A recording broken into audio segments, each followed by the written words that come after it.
ಆನೇಕಲ್ ಪಟ್ಟಣದ ಸಮೀಪದ ಕವಲಹೊಸಹಳ್ಳಿ ಬಳಿಯಲ್ಲಿ ದೊಡ್ಡ ಹಗಡೆ ಶಂಕರ್ ಮತ್ತು ಅವರ ಕುಟುಂಬಸ್ಥರ ಸಹಯೋಗದಲ್ಲಿ ನೂತನವಾಗಿ ಪ್ರಾರಂಭಗೊಂಡ ಜಿಕೆಎಸ್ ನೂತನ ಲೇಔಟ್ಗೆ ವಿರೋಧ ಪಕ್ಷದ ನಾಯಕರಾದ ಆರ್ ಅಶೋಕ್ ರವರು ಚಾಲನೆ ನೀಡಿ ಶುಭ ಹಾರೈಸಿದರು.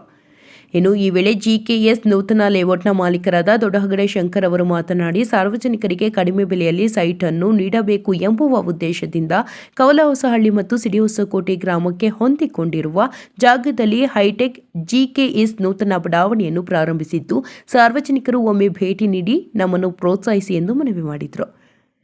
ಇನ್ನು ಈ ಒಂದು ಕಾರ್ಯಕ್ರಮಕ್ಕೆ ಆಗಮಿಸಿದ ವಿರೋಧ ಪಕ್ಷದ ನಾಯಕರಾದ ಆರ್ ಅಶೋಕ್ ರವರಿಗೆ ಮತ್ತು ಕೇಂದ್ರ ಮಾಜಿ ಸಚಿವ ಎ ನಾರಾಯಣಸ್ವಾಮಿ, ಕುಪ್ಪೇಂದ್ರ ರೆಡ್ಡಿರವರಿಗೆ ಹಾಗೂ ಗೊಟ್ಟಿಗೆರೆ ಮಾಂಜಣ್ಣ ಸೇರಿದಂತೆ ಅನೇಕರು ಹಿರಿಯರು ಆಗಮಿಸಿ ನಮಗೆ ಶುಭ ಹಾರೈಸಿದ್ದಾರೆ ಎಂದು ತಿಳಿಸಿದರು.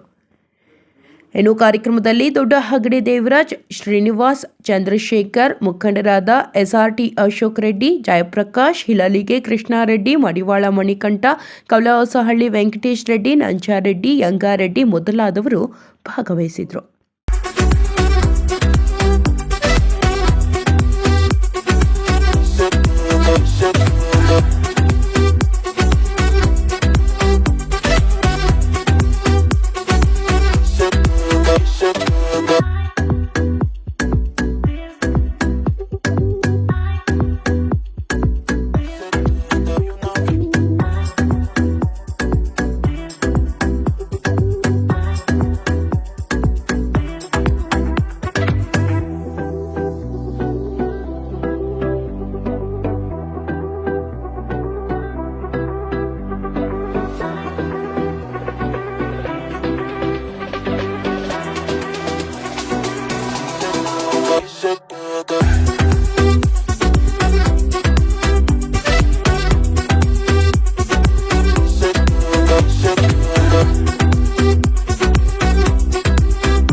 ಈ ದಿನ ನಮ್ಮ ಕಸಬಾ ಹೋಬಳಿ ಆನೇಕಲ್ ತಾಲೂಕಿನಲ್ಲಿ ನಾನು ಲೇಔಟ್ ನಿವೇಶನವನ್ನು ಪ್ರಾರಂಭ ಮಾಡಿದ್ದೆ. GKS ಅಂತ ಹೆಸರನ್ನು ಇಟ್ಟು ಇವತ್ತು ಈ ಒಂದು ಲಾಂಚ್ ಮಾಡೋ ಸಂದರ್ಭದಲ್ಲಿ ಅಶೋಕಣ್ಣವರು ಬರಬೇಕು ಅಂತೇಳಿ ಆಹ್ವಾನ ಮಾಡಿದೆ. 22ನೇ ತಾರೀಕು ಬರ್ತೀನಿ ಅಂತ ಹೇಳಿದ್ರು. ಸೆಷನ್ ಬಿದ್ದಿಂದ ಅವ್ರು ಪರ್ಸ್ನಲ್ಲಾಗಿ ಇವತ್ತು ಬಂದು ನನ್ನ ಜೊತೆ ಕೂತು ಲೇಔಟ್ ಎಲ್ಲ ಓಡಾಡಿ ಜನಕ್ಕೆ ಒಳ್ಳೆ ರೀತಿಯಲ್ಲಿ ಸಹಾಯ ಮಾಡಬೇಕು, ಎಲ್ಲ ಜನಕ್ಕೆ ಸ್ವಲ್ಪ ಅನುಕೂಲವಾಗಿ ಕೊಡಿ ಅಂತೆಲ್ಲ ಮಾಹಿತಿ ಕೊಟ್ಟಿದ್ದಾರೆ. ಅದೇ ರೀತಿ ಬಂದು ತಿಂಡಿ ತಿಂದು ಜೊತೆಯಲ್ಲಿದ್ದು ಶುಭ ಕೋರಿದ್ದಾರೆ. ಅವ್ರಿಗೆ ನಾನು ವಿಶೇಷವಾಗಿ ಈ ದಿನ ನನ್ನ ಫ್ಯಾಮಿಲಿಯಿಂದ ಶುಭಾಶಯಗಳನ್ನು, GKS ಕಂಪ್ನಿಯಿಂದ ಶುಭಾಶಯಗಳನ್ನು ತಿಳಿಸಿ ಅವರ ಆಶೀರ್ವಾದ ತಗೊಂಡಿದ್ದೀನಿ. ನಮ್ಮ ಕುಪೇಂದ್ರ ರೆಡ್ಡಿಯವರು, ನಮ್ಮ ಗೊಡ್ಗೇರಿ ಮಂಜಣ್ಣವರು ವಿಶೇಷವಾಗಿ ಮೊದಲನೇ ದಿವಸ ಲಾಂಚ್ ಆದ ದಿವಸ 22ನೇ ತಾರೀಕು ಟೇಪನ್ನು ಕಟ್ ಮಾಡೋ ಇದರಲ್ಲಿ ನಮ್ಮ ನಾರಾಯಣ ಸ್ವಾಮಿಯವರು ಈ ಭಾಗದ ಒಂದು ಶಾಸಕರಾಗಿ ಮಂತ್ರಿಗಳಾಗಿ ನಮ್ಮನ್ನೆಲ್ಲ ಬೆಳೆಸಿರ್ತಕ್ಕಂಥವ್ರು. ಅವರು ಸಹ ಬಂದು ಅವರ ಆಶೀರ್ವಾದ ಮಾಡಿ ಹೋಗಿದ್ದಾರೆ. ಅವ್ರಿಗೂ ನಾನು ಈ ಸಂದರ್ಭದಲ್ಲಿ ಶುಭಾಶಯಗಳು ತಿಳಿಸ್ತೇನೆ. ಅವರೆಲ್ಲ ಒಂದು ಸಹಕಾರ, ಒಂದು ಆಶೀರ್ವಾದ ನಮ್ಮ ಮೇಲೆ ಇರೋದರಿಂದ ಒಂದು ಬಡಾವಣೆ ಮಾಡೋದಕ್ಕೆ ಅವಕಾಶ ಸಿಕ್ಕಿದೆ. ಈ ಗ್ಲೆನ್ಹಾರ್ಟ್ ಎಸ್ಟೇಟಲ್ಲಿ ವಿಭಿನ್ನವಾದ ಡೆವಲಪ್ಮೆಂಟ್ ಇದೆ. ದಯವಿಟ್ಟು ತಾವೆಲ್ಲ ಸಾರ್ವಜನಿಕರು ಬಂದು ಒಂದು ಸಾರಿ ನೋಡಿ ಡೆವಲಪ್ಮೆಂಟ್ಸ್ ಯಾವ ರೀತಿ ಬಂದಿದೆ, ಅಲ್ಲಿ ಯಾವ ರೀತಿ ನಿವೇಶನಗಳು ವಿಂಗಡಣೆ ಆಗಿದೆ, ತುಂಬ ಚೆನ್ನಾಗಿ ಬಂದಿದೆ. ಆ ಕಾರಣದಿಂದ ತಾವೆಲ್ಲ ನಿಮ್ಮ ಕೈಗಾಟ್ಕೋ ರೀತಿಯಲ್ಲೇ ಸಹಕಾರ ಕೊಡ್ತಾಯಿದ್ದೀವಿ ನಾವು. ನಿವೇಶನ ಬಂದು ತಗೊಳ್ಳಿ ಅಂತ ನಾನು ಈ ಸಂದರ್ಭದಲ್ಲಿ ಹೇಳ್ತೇನೆ. ನಾನು ಈ ತಾಲೂಕಲ್ಲಿ ಎಲ್ರಿಗೂ ಜನಪ್ರಿಯವಾಗಿ ಗೊತ್ತಿರೋಂಥ ವ್ಯಕ್ತಿ. ನಾವು ಎಲ್ಲ ಯಾವುದೇ ಒಂದು ಅಡಚಣೆ ಇಲ್ಲದೆ ತುಂಬ ಚೆನ್ನಾಗಿ ಮಾಡಿದ್ದೀವಿ. ನಾನು ಖುಷಿ ಇದೆ. ಈ ಖುಷಿಯಲ್ಲಿ 4 ಜನ ಬಂದು ನನ್ನ ಸ್ನೇಹಿತರುಗಳು, ಅನೇಕ ಸ್ನೇಹಿತರುಗಳು ನನಗೆ ಶುಭವನ್ನು ಕೋರಿದ್ದಾರೆ. ಅವ್ರಿಗೂ ನಾನು ಈ ಸಂದರ್ಭದಲ್ಲಿ ಒಂದು ಶುಭವನ್ನು ಕೋರ್ತೇನೆ. ನನ್ನ ಫ್ಯಾಮಿಲಿಗೆ ವಿಶೇಷವಾಗಿ ಧನ್ಯವಾದಗಳು. ಒಂದು ಖುಷಿಯನ್ನು ನಾನು ಅವ್ರ ಜೊತೆ ಹಂಚ್ಕೊಳ್ಳೋದಕ್ಕೆ ಇಷ್ಟಪಟ್ಟಿದ್ದೇನೆ. ಅದೇ ರೀತಿ ಅವ್ರ ಸಪೋರ್ಟ್ ನನಗೆ ಯಾವಾಗೂ ಇರ್ತದೆ. ನಿಮ್ಮ ಸಪೋರ್ಟು ನನಗಿದೆ ಅಂತ ನಾನು ಭಾವಿಸಿ ನಾನು ಮಾತು ಮುಗಿಸ್ತೀನಿ. ಎಲ್ರಿಗೂ ಒಳ್ಳೆಯದಾಗಲಿ. ಏನು ಈ ದಿನ ಆನೇಕಲ್ ತಾಲೂಕಿನ ಕಸಬಾ ಹೋಬಳಿ ಕಾವಲಹಸಳ್ಳಿ ಗ್ರಾಮದ ಪಕ್ಕದಲ್ಲಿರುವಂಥ ಚಿಕ್ಕಾಗಡೆ ಗ್ರಾಮದಲ್ಲಿ ಗ್ಲೆನ್ಹಾರ್ಟ್ GKS ಮಾಲೀಕರಾದಂತಹ ಶಂಕರಣ್ಣವರ ನೇತೃತ್ವದಲ್ಲಿ GKS ಅವರ ಕಡೆಯಿಂದ ಒಂದು ಅದ್ಭುತವಾದ ಬಡಾವಣೆಯನ್ನು ನಿರ್ಮಾಣ ಮಾಡಿದರು. ಆ ಒಂದು ಕಾರ್ಯಕ್ರಮಕ್ಕೆ ವಿರೋಧ ಪಕ್ಷದ ನಾಯಕರಾದಂತಹ ಅಶೋಕ್ ಅವರು ಆಗಮಿಸಿ ಆ ಒಂದು ಬಡಾವಣೆಯನ್ನು ಉದ್ಘಾಟನೆ ಮಾಡಿದರು. ಅವರು ಉದ್ಘಾಟನೆಯನ್ನು ಮಾಡಿ ನಮ್ಮ ಮಾಲೀಕರಾದಂಥ ಶಂಕರಣ್ಣ ಅವರಿಗೆ ಶುಭಾಶಯಗಳನ್ನು ಕೋರಿದ್ದಾರೆ. ಅವ್ರಿಗೆ ಇನ್ನೂ ಹೆಚ್ಚಿನ ರೀತಿಯಲ್ಲಿ ಇಂತಹ ಡೆವಲಪ್ಮೆಂಟ್ಗಳನ್ನು ಮಾಡಲಿ ಅಂತ ಆ ದೇವರಲ್ಲಿ ನಾನು ಪ್ರಾರ್ಥಿಸ್ತಾ ಶಂಕರಣ್ಣವ್ರಿಗೆ ಒಳ್ಳೆಯದಾಗಲಿ ಅಂತ ಕೇಳ್ಕೊಳ್ತಾ ಇದ್ದೀನಿ.